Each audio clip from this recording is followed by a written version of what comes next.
Bienvenidos a su programa Por tu Salud Mental, un espacio donde nos encontramos para tratar temas de interés general. Agradecemos al señor alcalde Juan Fernando Ruiz por el espacio en el canal Telepueblo Rico.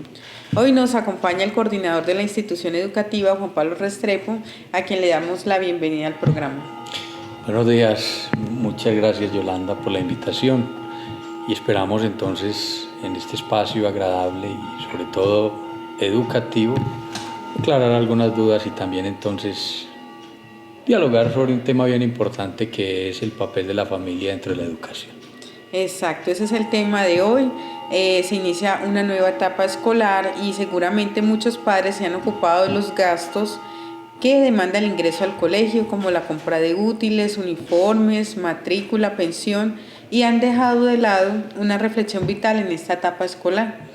¿De qué manera estamos participando en la educación de nuestros hijos? Sí, Yolanda, algo bien preocupante, sobre todo porque hoy las familias están pensando mucho en lo económico y se nos está olvidando también esa parte educativa, esa parte formativa, sobre todo porque la familia es el núcleo fundamental de la sociedad y desde allí entonces tiene que darse unos modelos de formación para nuestros niños, que en un futuro serán entonces los ciudadanos también de este país. Sí, la integración del colegio y la familia permite una coherencia en la formación y educación que se imparte y por tanto en la construcción y puesta en práctica de un proyecto común. Cuando esto no sucede, los niños y niñas pueden recibir señales contradictorias o no complementarias que perjudican su desarrollo. Según lo explica la doctora Luz Mélida Sánchez, socióloga de la Universidad Nacional y especialista en niñez, los padres deben motivar a los hijos en el cumplimiento de sus responsabilidades, fomentarles la creación de hábitos de estudio, reforzarles sus cualidades positivas y promoverles valores. Las tareas las hacen los niños. Los padres solamente deben acompañarlos y ayudarles en aquellos temas que realmente tengan dificultad, pero hay que tener en cuenta que la responsabilidad del proceso escolar es compartida entre padres y maestros, por lo que deben tener claros los objetivos y funciones de cada uno. Entonces vemos que cuando no hay esa comunicación y esa interacción constante entre los padres de familia y la institución educativa o el colegio como tal, los niños a veces pueden recibir señales contradictorias. Entonces, por ejemplo, Juan Pablo, en el colegio les dan unas normas, un horario, unas responsabilidades, y en la casa no se les sigue con ese mismo patrón y los niños reciben esa contradicción, como que en el colegio sí me exigen que cumple, que sea responsable, pero tal vez en la casa les estamos dando demasiada libertad de que si le provoca, si tiene ganas de que haga las tareas, sino pues que se quede viendo televisión toda la tarde. Entonces ahí es donde los padres de familia tenemos que estar en el mismo lenguaje, hablando el mismo lenguaje que la institución educativa. A ver, Yolanda, vea, precisamente ahí estamos fallando. Se están evadiendo responsabilidades y muchas veces tirándonos la pelota. La misma Constitución en el artículo 67 habla de que es un derecho de los niños menores de 18 años el tener la educación gratuita, ¿cierto? Y que hay unos actores fundamentales en esa educación, que son la escuela, la familia, sobre todo principalmente la familia, porque es donde recibe esos primeros conocimientos, esos primeros ejemplos de vida, y el entorno o el contexto social, que quizás es el que es más difícil de controlar o de manejar. Hoy observamos entonces que precisamente desde las casas de los mismos muchachos están casi que interrumpiendo ese proceso formativo porque no hay una colaboración, un trabajo colaborativo entre estos actores. Entonces, la educación va por la escuela de una manera y llegan a la casa y encuentran otros hábitos, digamos así, otra forma de educar. Allí entonces ya el muchacho empieza no a asumir una personalidad, no a asumir una actitud correcta, sino que él se va precisamente al entorno social, a donde ya sí encontramos otro tipo de problemas, ¿cierto? Que los pueden llevar ya a tener dificultades de orden, digamos, en vicios, en formas de actuar. ¿Por qué? Porque como esos dos actores que es el Estado, encabeza la escuela, y la familia, no nos ponemos de acuerdo, no existe coherencia, como lo decías tú, entonces dejamos como caldo de cultivo para la problemática social la formación de los muchachos. Sí, por su parte, la doctora Liliana Rodríguez, psicopedagoga de la Subdirección Territorial del ICBF, plantea que es importante que los padres confíen en las capacidades de sus hijos para asumir retos. En la primera infancia, las tareas deben estar dirigidas al fortalecimiento de la relación afectiva de los padres con sus hijos.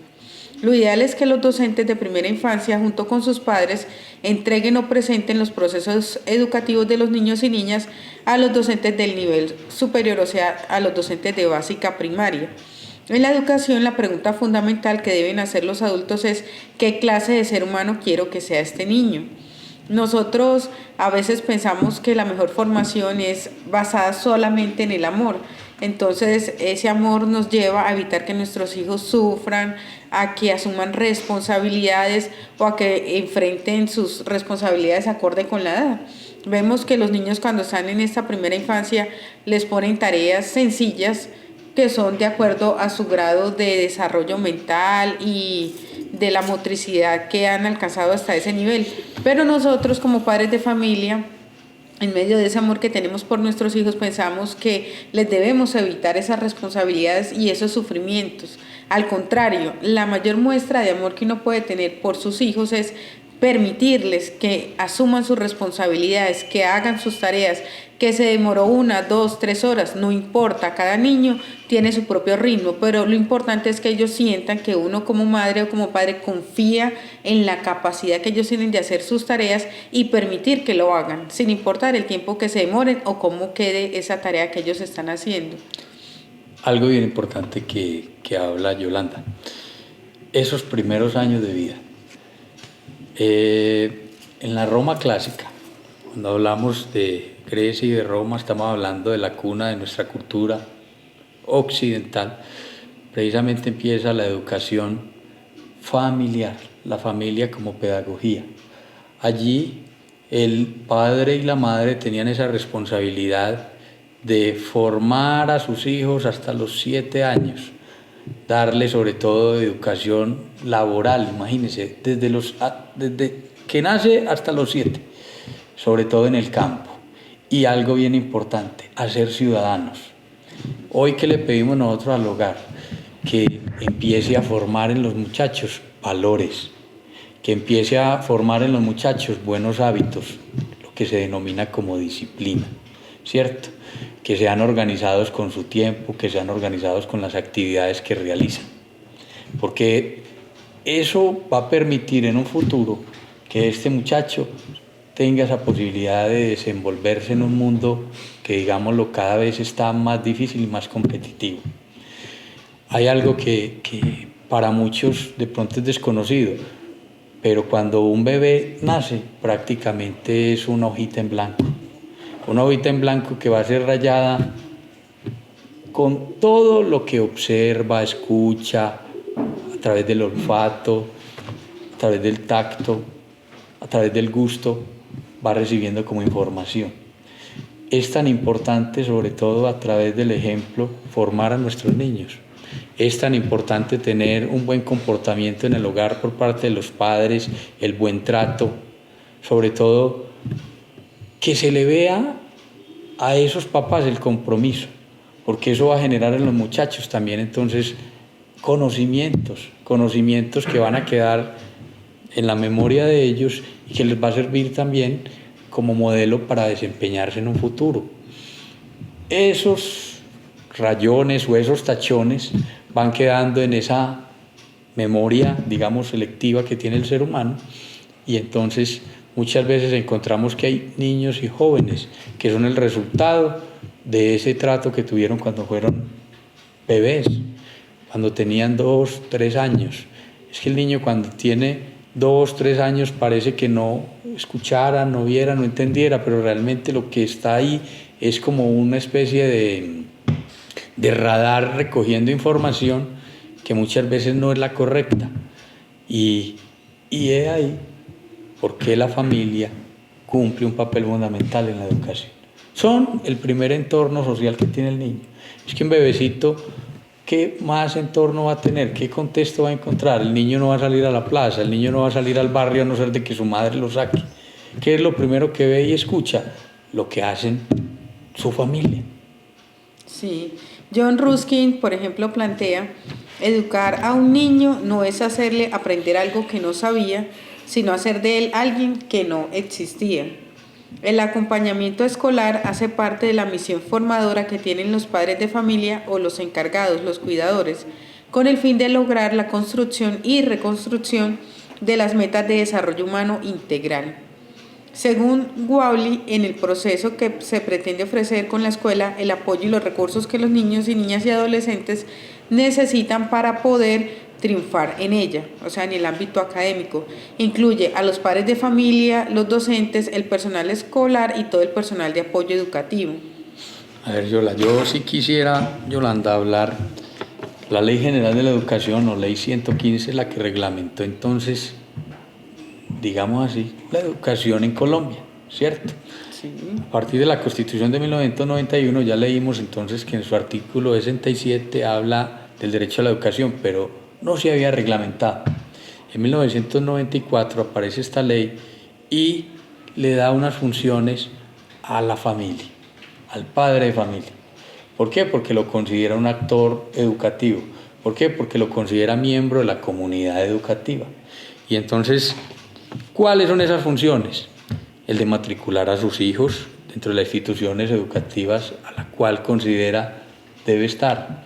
Sabemos que hoy hay instituciones educativas de orden privado y hay también de orden oficial o público. Participar dentro de esas asociaciones de padres de familia o los consejos de padres de familia, a donde tienen la posibilidad de participar dentro del manejo institucional, ¿cierto? Allí es más, sacan los representantes que hacen parte del consejo directivo de las instituciones. También entonces informarse sobre el rendimiento académico y el comportamiento de sus hijos y sobre la marcha de la institución educativa y en ambos casos participar en las acciones de mejoramiento. A mí me preocupa que muchos papás no se ven en la institución sino en enero cuando matriculan y por allá finalizar el año cuando ven que su hijo está mal y entonces necesitan a un profesor para que le dé oportunidades o como lo dicen ellos, para que le ayude. Cuando el proceso educativo se da desde el mes de enero hasta el mes de noviembre y necesita un seguimiento. Es muy difícil para un estudiante también observar que el desinterés de sus padres al no ir ni siquiera a reclamar un informe. Pero es que el informe precisamente le está dando a entender al padre de familia y al estudiante cómo va su proceso. Eso le va a permitir mirar en qué está fallando y también mirarse al padre de familia en qué está fallando él, cómo puede ayudar a que este joven salga adelante, cómo saca tiempo también para ese niño que necesita de su ayuda, porque la autoridad es importante, no solo es los útiles, los colores, todo, la ración en el descanso, no, también hay que ejercer una autoridad a la hora de controlar unos horarios para el estudio, de mirar si está cumpliendo o no está cumpliendo con la jornada escolar. Otro de las funciones que le determina la ley a los padres de familia entonces es participar en el consejo directivo, ya lo hablábamos, entonces contribuir solidariamente con la institución educativa para la formación de sus hijos. Como hablábamos, solidariamente es no simplemente, digamos, desconocer que ellos también hacen parte de ese proceso y entonces tirándole la pelotica a la escuela, es que mi muchacho está así, es porque son muy malos los profesores, es que mi muchacho está así porque el colegio no hacen nada. No, podemos tener una responsabilidad como institución, claro, pero también los padres de familia tienen que contribuir a que esa institución mejore y también contribuir a la formación de esos muchachos. Otra, y ya la última, entonces, es educar a sus hijos y proporcionarles en el hogar el ambiente adecuado para el desarrollo integral. Miren qué tan importante, o sea, la ley habla de que No solo dentro de la planta física de la institución el muchacho aprende, sino que en el hogar es fundamental tener un ambiente sano. Y ambiente sano no solo es tener aseada la casa, ambiente sano es también tener, digamos, espacios sin violencia, también es tener la garantía a una buena alimentación, que a veces es difícil. En muchos lugares de Pueblo Rico y de Colombia es muy difícil decir que los muchachos están bien alimentados cuando la situación económica no está fácil, pero el Estado sí le dice: familia, garantícele al muchacho eso. ¿Cómo? Hay que buscar la manera. Entonces acá tenemos desde la Ley General precisamente esas responsabilidades que le deja el Estado a la familia. Sí, se dice que la educación debe cumplir un conjunto de misiones que le son propias y deben estructurarse en torno a 4 aprendizajes fundamentales que en el transcurso de la vida serán para cada persona los pilares del conocimiento. Según J. Delors, en el informe de la UNESCO son: primero, aprender a conocer, es decir, adquirir los instrumentos de la comprensión. Segundo, aprender a hacer para poder influir sobre el propio entorno. Tercero, aprender a vivir juntos para participar y cooperar con los demás en todas las actividades humanas. Y cuarto, aprender a ser, un proceso fundamental que recoge los elementos de las 3 anteriores. Entonces, una buena pregunta que se hacen los padres de familia es: ¿qué es acompañar? ¿Cómo puedo acompañar a mis hijos en el proceso de formación académica? Es unirse con alguien para ir a donde va al mismo tiempo, es conducir, tener una dirección, es guiar, consejo y orientación, y es escoltar, o sea, dar algún tipo de protección. El acompañamiento escolar es el proceso intencional y orientado hacia mejorar la calidad educativa, teniendo como meta principal fortalecer las competencias. Es un proceso que exige a los participantes un conocimiento compartido y una organización establecida de lo que se va a hacer. Vemos que el acompañamiento debe ser algo intencionado, o sea, cada padre y cada madre de familia tomar esa decisión de estar ahí presente durante esa formación de los hijos, desde diferentes maneras, de diferentes enfoques y de acuerdo a su capacidad. Si bien es cierto que algunos padres son analfabetas o no tuvieron la posibilidad ni siquiera de aprender a leer o escribir, pero tienen la decisión de acompañar a sus hijos y los llevan a la biblioteca o los llevan al café internet a que busquen la información, o hablan con un vecino o contratan un profesor. Se les ve esa buena disposición para que sus hijos puedan cumplir con sus deberes académicos. Básicamente lo que necesitamos es el compromiso de los padres de familia, y no, como decía ahorita el coordinador, que los ven solamente en enero cuando van a hacer la matrícula, ya en noviembre cuando se está acabando el año escolar y piensan que van a perder el año, entonces aparecen a ver qué se puede hacer para salvar el año escolar de los hijos.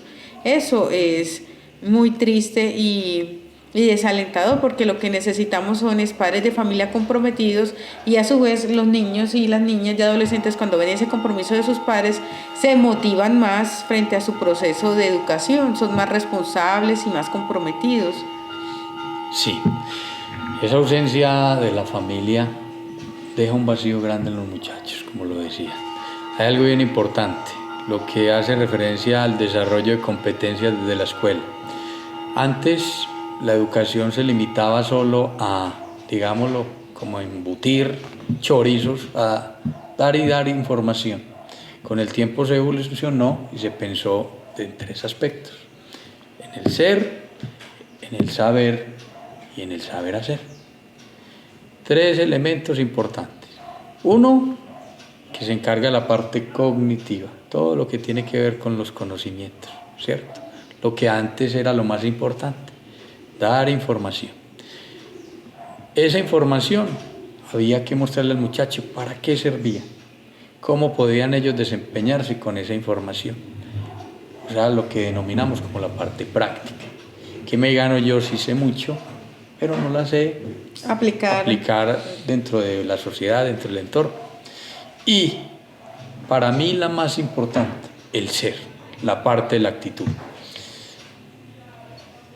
Hoy entonces desde la escuela nos preocupamos mucho porque los muchachos en la parte actitudinal salgan muy bien, porque podemos tener profesionales muy buenos, pero si tienen poco, digamos, de corazón, vamos a tener gente que le va a servir muy poco a la sociedad, que se va a encargar, pero de cada vez desangrar más el país con la corrupción. Se va a encargar, pero de generar mayor violencia por querer tener más y más y más riqueza. Entonces, para nosotros es muy importante esa parte formativa, la parte del ser, la parte de la actitud. Sí, entonces el acompañamiento de los padres y madres de familia lo entendemos cuando los padres y madres buscan desarrollar o tienen el conocimiento, apoyan y participan activamente de toda la gestión educativa que impacta la vida de sus hijos dentro y fuera del ambiente escolar, incluye compromiso, colaboración y solidaridad con todo el sistema escolar y educativo. Algunas pautas de acompañamiento escolar pueden ser las siguientes.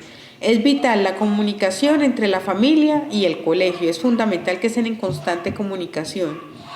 Se debe propender a la autonomía, el desarrollo de hábitos y rutinas de estudio, de valores y la autorregulación del aprendizaje. Debemos pretender que los estudiantes lleguen a un punto en que ellos mismos supervisen y se evalúen su rendimiento académico, pero eso se logra es con un acompañamiento constante por parte de los padres de familia, preguntando en el colegio cómo van, que se logre esa motivación hasta tal punto que sean los mismos estudiantes los que se preocupen por obtener un buen desempeño académico. Las tareas escolares deben cumplir la doble función de reforzar los conceptos trabajados y desarrollar habilidades y valores significativos en la vida del estudiante. Lo que decía ahorita el coordinador Juan Pablo, ya la institución educativa no se preocupa únicamente porque los estudiantes adquieran información como llenando un libro de contenido, sino que desarrollen otras habilidades a nivel personal, a nivel social, a nivel espiritual. Ante la detección de dificultades de los estudiantes debe buscarse oportunamente ayuda. Un año no se pierde en el último mes escolar. Volvemos y les recordamos, queridos padres de familia, que el año escolar son aproximadamente 10 meses. No esperemos al mes de noviembre, cuando ya se está terminando, para ver qué solución, qué talleres pueden hacer nuestros hijos para que salven el año de alguna manera. Recordar el tiempo justo de ocio y descanso después de la jornada escolar. Es muy recomendable que cuando los estudiantes lleguen a casa, almuercen y tengan un tiempo de descanso de 1 hora, 1 hora y media máximo. Un tiempo justo de ocio y de descanso. Yo les pongo el ejemplo de que mi Dios, siendo tan grande y tan maravilloso cuando creó el universo, de la Biblia dice que Él descansó al 7º día. Y si mi Dios, que es todopoderoso, descansó, pues nosotros como seres humanos que somos frágiles y que somos mortales, pues más que necesitamos descansar, pero debe ser un tiempo justo, medido.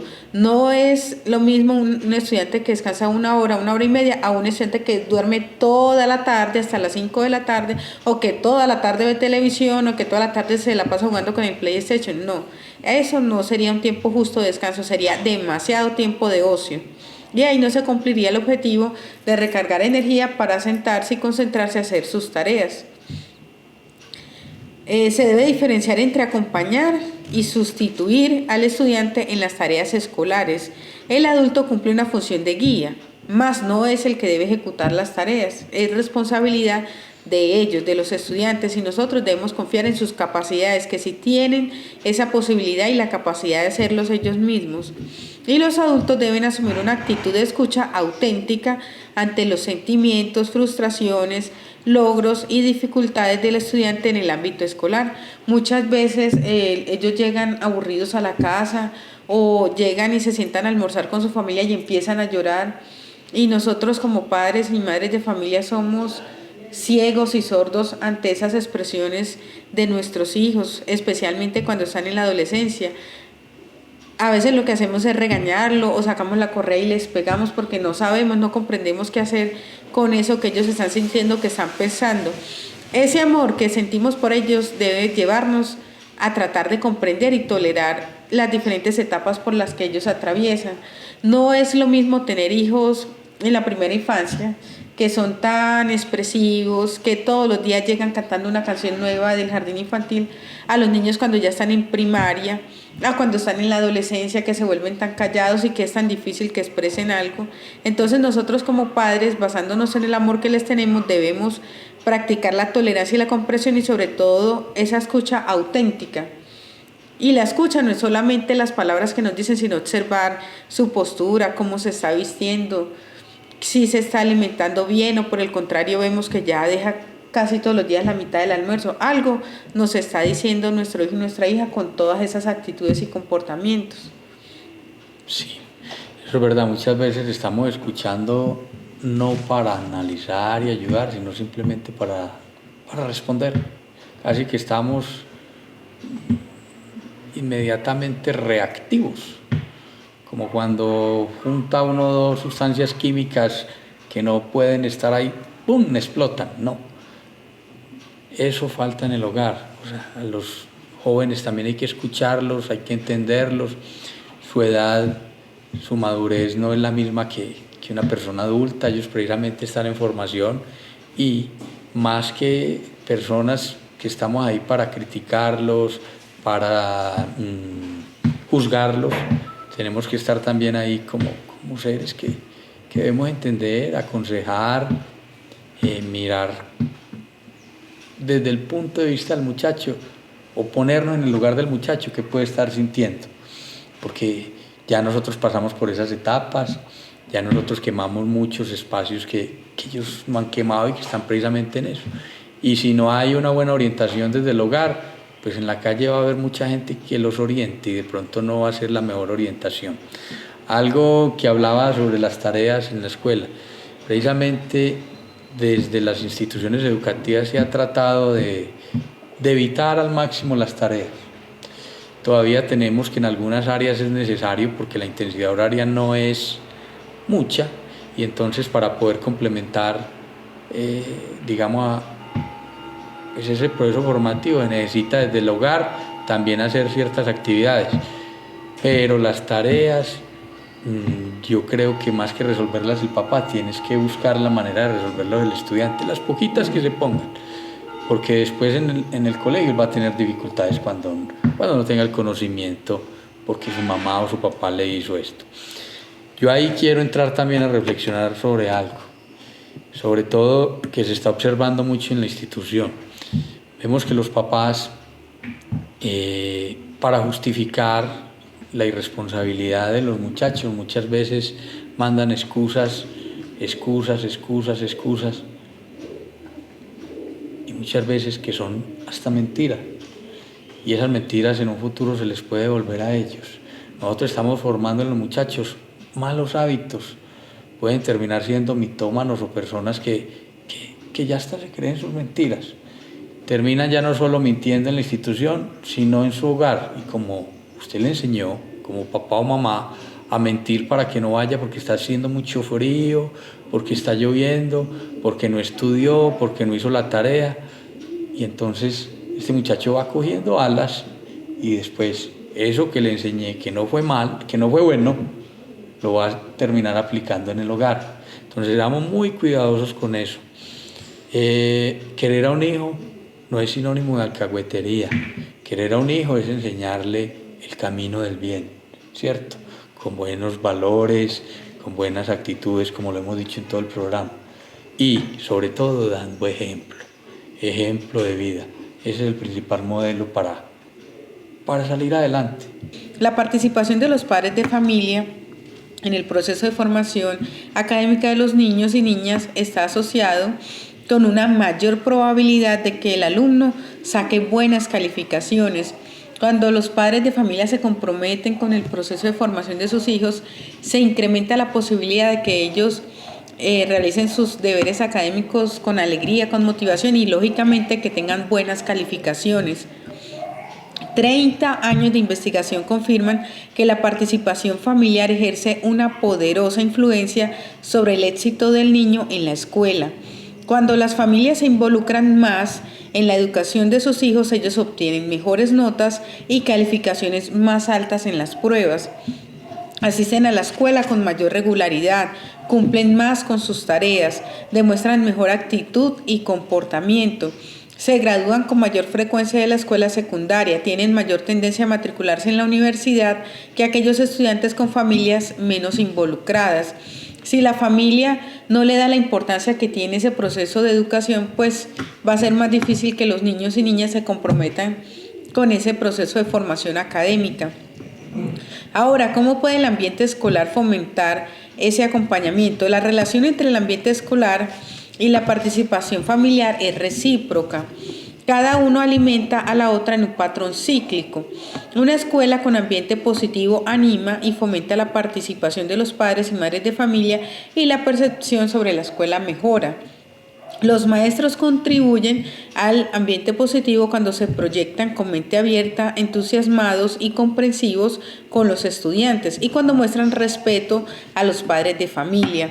Las familias tienden a involucrarse en los asuntos escolares cuando sienten que el clima social y la atmósfera educativa los hace sentir bienvenidos, cuando son respetados, necesitados, en confianza y que los escuchan y los atienden. Ahora, ¿qué implicaciones debe tener la relación institución educativa y la familia? Debe haber tiempo para conocerse y desarrollar un plan de trabajo, proveer información y adiestramiento para padres y para el personal escolar, reconstruir la estructura escolar para dar respaldo a la participación familiar, superar las diferencias que se presentan a veces entre las familias y la institución educativa, acudir al apoyo de entidades externas para desarrollar sociedades y alianzas a favor de los estudiantes. Ahora, ¿cuál es el rol de los padres y las madres en ese proceso educativo? Primero, deben de respaldar la gestión educativa. Y anteriormente, cuando un niño iba mal académicamente, los padres se autoevaluaban, miraban cuáles habían sido sus falencias. Ahora no sé por qué los padres de familia culpan a los docentes o a la institución educativa por el mal resultado académico de sus hijos. Nosotros afortunadamente contamos con un personal docente altamente calificado, algunos hasta con maestría. Entonces debemos ponernos la mano en el corazón y aceptar nuestra responsabilidad como padres de familia. ¿Será que no le estamos generando el espacio adecuado en la casa para que se siente y haga las tareas? Nosotros no nos esforzamos porque tenga los útiles completos, los uniformes limpios. O nosotros mismos a veces en la casa lanzamos expresiones: ¿usted para qué estudia? Usted no va a servir para nada. Entonces, miremos que el municipio como tal ha dado todos los elementos necesarios. Se cuenta con la planta física, está el personal, o sea, el recurso humano calificado que son los docentes. Hay transporte para los niños que están en las veredas, que no tengan excusa: es que no puedo hacer mi bachillerato porque no tengo forma de transportarme de la vereda a la zona urbana, porque se les tiene el transporte. También está el servicio del restaurante escolar. Nosotros como municipio hemos hecho toda la inversión necesaria para que los niños estudien y se capaciten, pero falta el aporte de los padres de familia en la casa, que es motivarlos, comprometerse, asistir a las reuniones de las escuelas de padres de familia, entrega de calificaciones, para que todo este proceso pueda dar un buen resultado. Hay algo bien importante, lo de la comunicación. Cuando hablamos de comunicación, tienen que haber unos actores y unos factores que ayuden precisamente de forma positiva. Cuando hablaba Yolanda, que la institución tiene que brindar espacios de confianza, espacios, digamos así, a donde se respete el debido proceso. También de parte de los papás y las mamás tiene que haber un respeto por ese conducto regular, ¿cierto? Y también un respeto por el ser humano, porque yo creo que los docentes, nosotros los directivos, antes que profesionales, somos seres humanos y también merecemos respeto. Dentro de la institución se han abierto, yo creo que, espacios para escuchar aquellas solicitudes, para escuchar aquellas quejas, reclamos que existan de parte de los padres y también de parte de los estudiantes. Y se les ha dicho mucho: cuando exista una inconformidad, inicialmente busquen al profe con que tuvieron esa dificultad. Ya después existen otros canales, el mismo director de grupo o las oficinas de los coordinadores. En este momento la oficina mía permanece a disposición. Yo, es más, no les tengo ni horario, al igual que Carlos Alberto, que es el otro coordinador, también tiene a disposición siempre su oficina para escuchar a esos padres que están inconformes. El señor rector muchas veces es ocupado, precisamente atendiendo padres de familias que tienen alguna duda. Pero muchas veces antes de ir precisamente donde los profes, donde el coordinador o donde el rector, ya estamos ante otros entes que de pronto no dan una solución efectiva o inmediata a esos problemas. Entonces yo creo que desde la familia, desde los padres de familia, desde los mismos muchachos, se les ha brindado esa confianza y se les han brindado espacios para que precisamente mejoremos en ese proceso. Siempre y cuando haya respeto, porque si no hay respeto, si no se respeta también el debido proceso, entonces ahí no estamos haciendo bien nuestro proceso educativo. Sí, también queremos invitar a los padres de familia que participen activamente de las actividades en la comunidad escolar. Recientemente se terminó la celebración de la Semana Cultural de la institución educativa, que se vea esa participación, esa presencia de los padres de familia en todas esas actividades de la institución educativa, apoyar al estudiante pues con las tareas, motivarlo y recompensarlo cuando se esfuerza pues por cumplir con sus deberes, afirmar el valor de la educación, que sean los padres de familia los primeros en valorar y con sus palabras y con sus gestos de resaltar la importancia de educarse, de aprender y de obtener un título como bachiller. Conocer la situación psicosocial, el ambiente escolar y sus efectos en la vida de los niños, niñas y adolescentes. Identificar las destrezas necesarias que sus hijos requieren para triunfar en la escuela y ayudarles a desarrollarlas y a fortalecer esas habilidades. Conocer las responsabilidades dentro del proceso educativo de su hijo. Lo que mencionaba ahorita el coordinador Juan Pablo, que menciona la ley 115 de educación. Hay unas funciones y unas responsabilidades que como padres y madres de familia debemos cumplir. Les voy a leer un ejemplo de compromiso que pueden tener los padres de familia frente a este proceso educativo de sus hijos. Nos preocuparemos de que nuestros hijos vayan a la institución educativa y que sean puntuales. Reservaremos un espacio para nuestros hijos en casa, que sea el adecuado para el estudio y que tenga las condiciones necesarias, una mesa cómoda, que tenga buena iluminación, ventilación, que no haya ruido. Hablaremos con nuestros hijos de la importancia que tiene esforzarse para obtener buenos resultados en la escuela, esforzarse para obtener buenos resultados, no mandando excusas con mentiras porque no hizo la tarea, porque tiene mucho frío, porque tiene pereza. Ayudaremos a nuestros hijos a planificar su tiempo de estudio y el de hacer los deberes según sus necesidades. Bueno, usted quiere ir hoy al entrenamiento de fútbol, vaya, pero entonces ¿qué tareas tiene para mañana? ¿Qué tareas va a adelantar antes del entrenamiento? Y acuérdese que después del entrenamiento viene cansado y va a tener menos ganas de hacer tareas. Entonces uno como padre y como madre, ayudarles a ellos a planificar ese tiempo de acuerdo a las necesidades que tienen.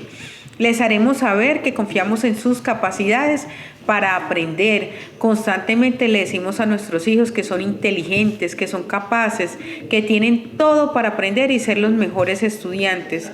Nos interesamos por todo lo que aprende nuestro hijo e intentaremos que lo apliquen en la vida diaria. Entonces, cuando ellos vienen todos contentos porque tienen que hacer una maqueta o porque van a participar en una feria de ciencias, que seamos nosotros los primeros en interesarnos y mirar cómo pueden aplicar esos conocimientos en la vida diaria. Nos preocuparemos de que nuestros hijos hagan sus deberes y los orientaremos si hace falta, pero entenderemos que es importante que sean ellos quienes realicen las tareas escolares. Animaremos a nuestros hijos a leer cada día y aprovecharemos cualquier oportunidad para leer juntos. Esto sí que es bien importante, Juan Pablo, generar en los estudiantes el hábito de la lectura. Y la mejor forma de hacerlo es que nuestros estudiantes vean que los padres de familia leen, así sea el periódico, así sea una revista de modas, pero que vean al papá y a la mamá leyendo, porque con el ejemplo se enseña más que con las palabras o con las órdenes. No hablaremos mal de un profesor delante de nuestros hijos, ya que es importante que mantenga un respeto hacia los docentes. Cuando detectemos un posible problema, hablaremos con ellos directamente. Y Juan Pablo mencionaba ahorita que tanto los coordinadores como el rector y los mismos docentes sacan el espacio necesario para hablar con los padres de familia y aclararle las dudas que tienen. Evitemos al máximo hablar mal del personal directivo, del rector o de los docentes delante de nuestros hijos, porque así ellos le van a perder el respeto. Muy cierto. Hablaremos con nuestros hijos sobre sus intereses académicos y les ayudaremos a tomar decisiones de futuro, teniendo en cuenta sus intereses, sus capacidades y las orientaciones que hemos compartido con su tutor o con el docente. A veces ellos llegan muy entusiasmados a decirle al papá que quieren ser ingenieros, que ellos quieren volar en un cohete, que ellos quieren ser arquitectos.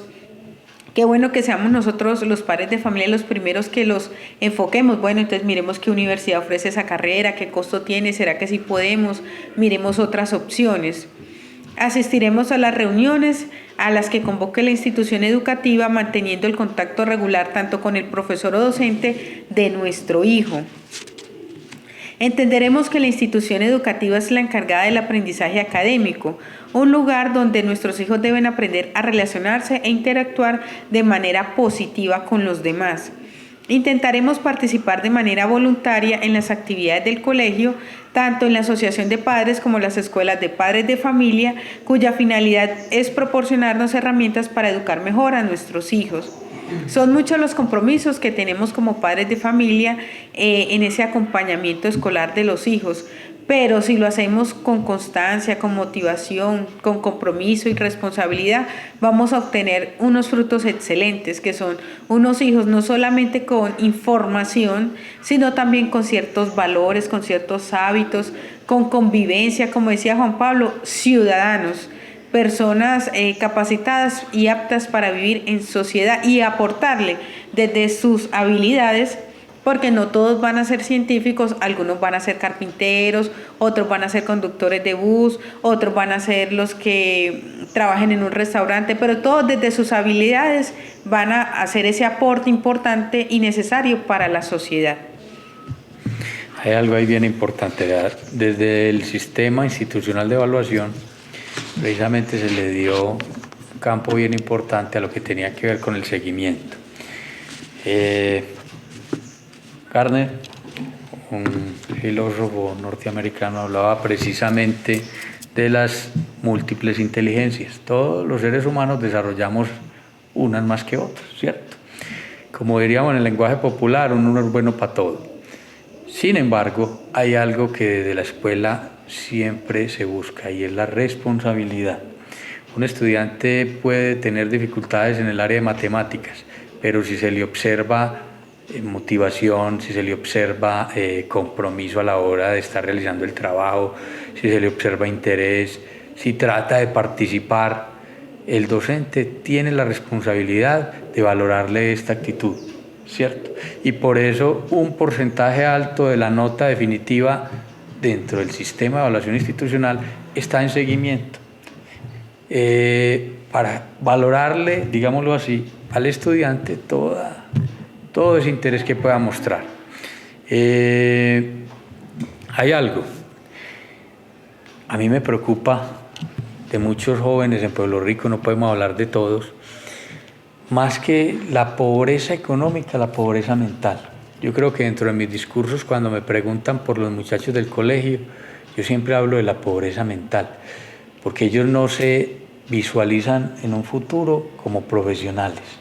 Ellos se visualizan trabajando por un salario mínimo, o muchas veces casi que dependiendo todavía de sus padres.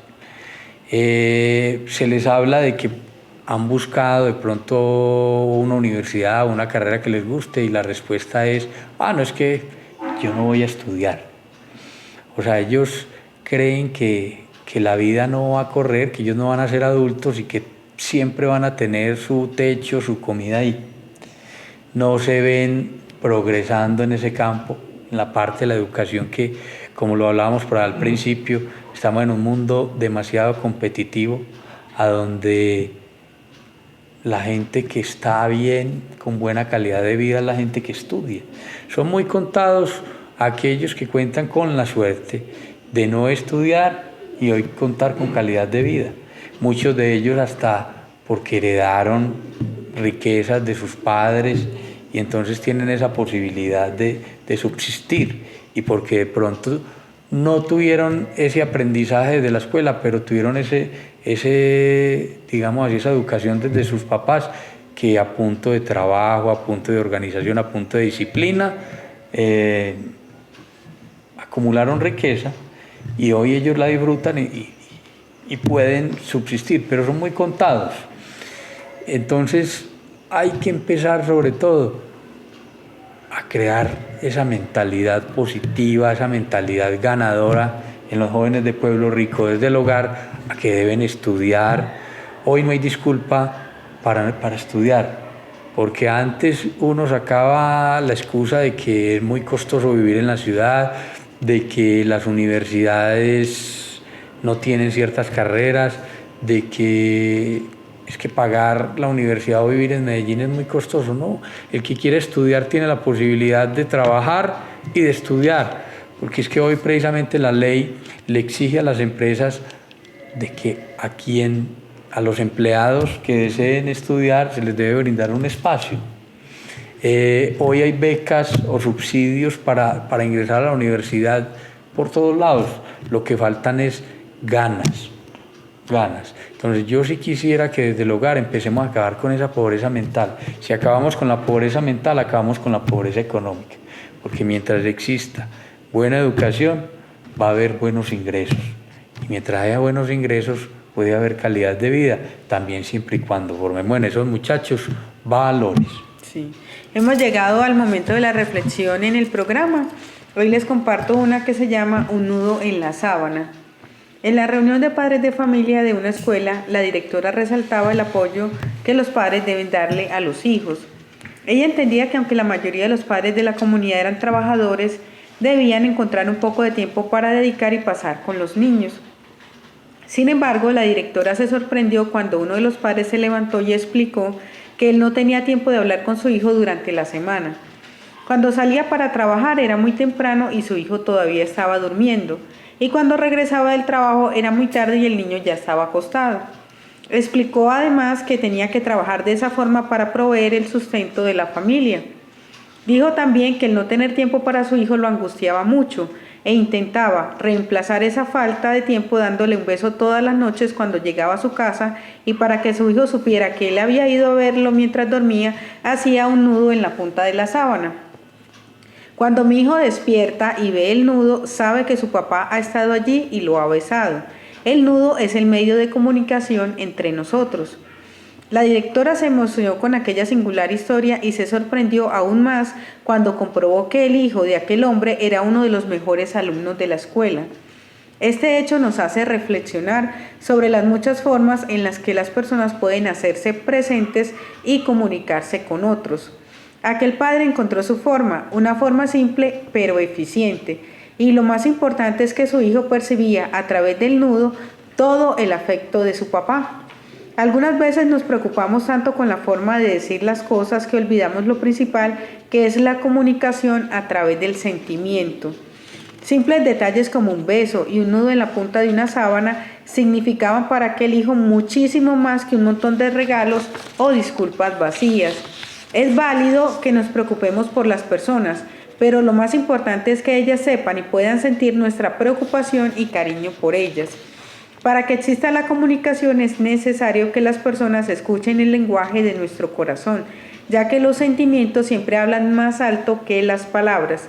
Es por ese motivo que un beso revestido del más puro afecto cura el dolor de cabeza, el golpe de la rodilla o el miedo a la oscuridad.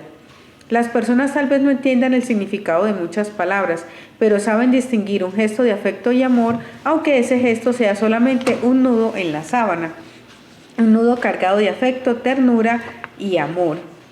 Vive de tal manera que cuando tus hijos piensen en justicia, cariño, amor e integridad, piensen en ti. Muy bonita la reflexión. Juan Pablo, muchas gracias por acompañarnos en el programa. No, muchas gracias a usted. Yo ya así como conclusión y reflexión a los padres, no deleguemos la educación a la televisión, al internet, a el entorno, al barrio, no. Empecemos a educar los hijos desde la casa, como lo decía la reflexión, dándole amor, dándole sobre todo, no solo recursos económicos, lo más importante es ese acompañamiento que le va a ayudar a que se desenvuelva en un futuro y que sea un gran ciudadano, una gran persona, un gran profesional, alguien que no va a sufrir. porque hoy ellos están con nosotros, mañana van a estar solos y ya quién los va a entender, ya ellos son los que van a sufrir cuando no tienen una buena formación. Sí, recuerden escribirnos a la página de Facebook que se llama igual que el programa Por tu Salud Mental. Nos pueden recomendar temas o hacernos preguntas. Muchas gracias por acompañarnos y nos vemos en el próximo programa. Hasta pronto.